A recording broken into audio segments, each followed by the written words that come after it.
Eu acredito plenamente que a forma grega de pensar e o encanto que a literatura grega exercia nas mentes, ela encaixou como luva para essa reformulação ou para esse surgimento de um pseudo-cristianismo, que é hoje tido como se fosse o cristianismo, que não tem nada a ver.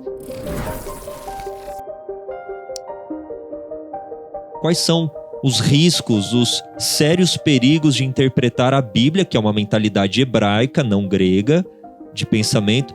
Qual que é o risco de nós usarmos um óculos da filosofia grega para interpretarmos as Escrituras? Quais são as implicações do abandono da verdade, da apostasia em relação a isso? Muito bem. Na verdade, tudo começou no judaísmo. O problema já começou cerca de 20 a.C. Lá em Alexandria havia uma comunidade judaica muito forte e se destacou um judeu, um sábio judeu, um ancião judeu, chamado Filon de Alexandria. Ele era um filósofo judeu, amante da filosofia grega. Aqui, perdoa a minha ignorância, mas seria um saduceu ou não? Não. Ele não poderia se encaixar, porque os saduceus eram judeus helenizados, com uma mentalidade grega. Eles eram judeus helenizados, mas ele não, para te falar a verdade, eu não acredito que Filon, ele era saduceu. Mas tinha essa mentalidade grega. Ele tinha uma mentalidade grega, mas os fariseus, eles também estavam contaminados na época de Jesus, certo? Por exemplo, a oração do fariseu em pé e a própria postura farisaica para com a lei, ela remonta à mentalidade estoica, né? Eles estavam contaminados. Todo o judaísmo estava contaminado. Alguns com uma escola filosófica, outros com outra escola filosófica, certo? E Filon de Alexandria, ele foi fundamental por quê?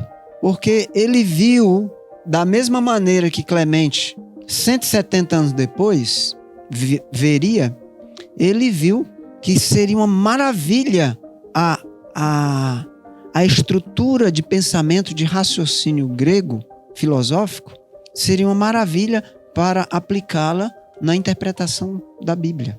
E como ele estava mergulhado até o gogó, como a gente fala lá no Ceará, como ele estava mergulhado até o gogó de filosofia e amava a mitologia, então ele passou a olhar a Bíblia como uma fonte mitológica também. E ele disse, o método é alegorizar. Você pega todas as histórias e dá um outro brilho para elas através do método alegórico. Aí você começa a interpretar.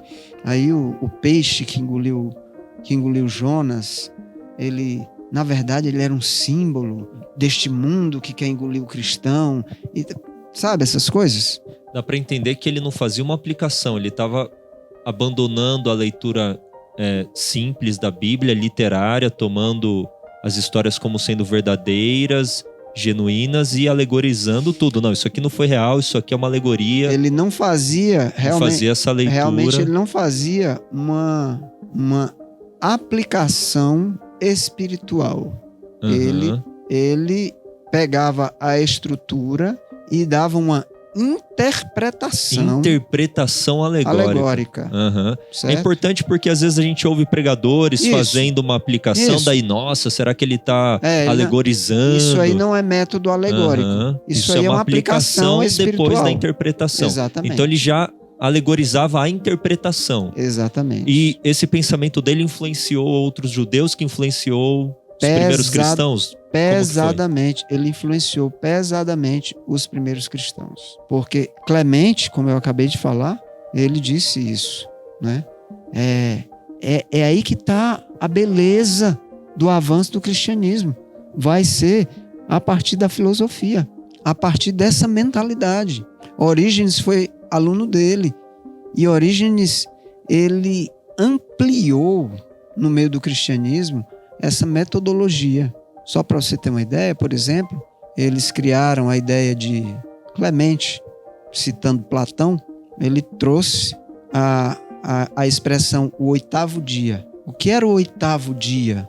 O oitavo dia era o domingo, porque o sétimo não é o sábado. Sim. Então eles chamaram o domingo de o oitavo dia. E Platão, em uma de suas dissertações lá, falando de uma viagem de um grupo, e ele escreveu, e eles chegariam então na sua viagem no oitavo dia.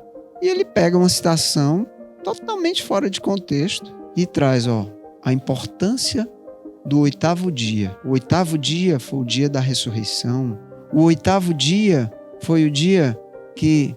É o recomeço, é o princípio da recriação. Justino Eu lembrei Marte. aqui da carta Dies Domini do Papa João Paulo II, que ele usa esse argumento do oitavo dia. Eu não sabia que tinha essa origem aí.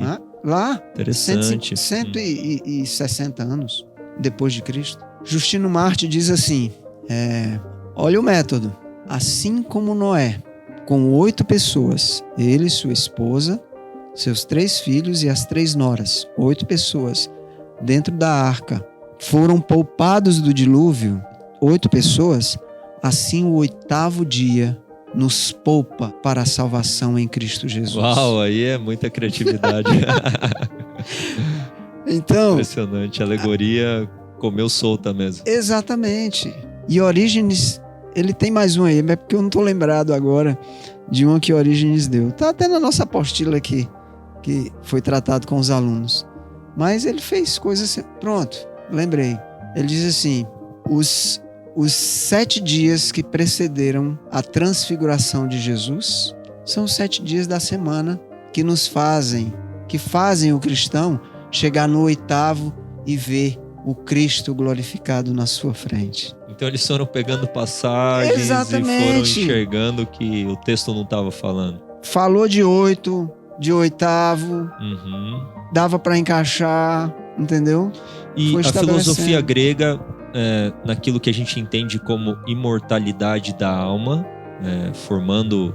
Nós sabemos que lá no Éden, né, Satanás já apresenta o princípio daquilo que se desenvolveria como o conceito da imortalidade da alma. Certamente não morrerás, ou seja, existe vida na transgressão. Mesmo morrendo, a pessoa ainda continuará viva, uma alma que sai dela.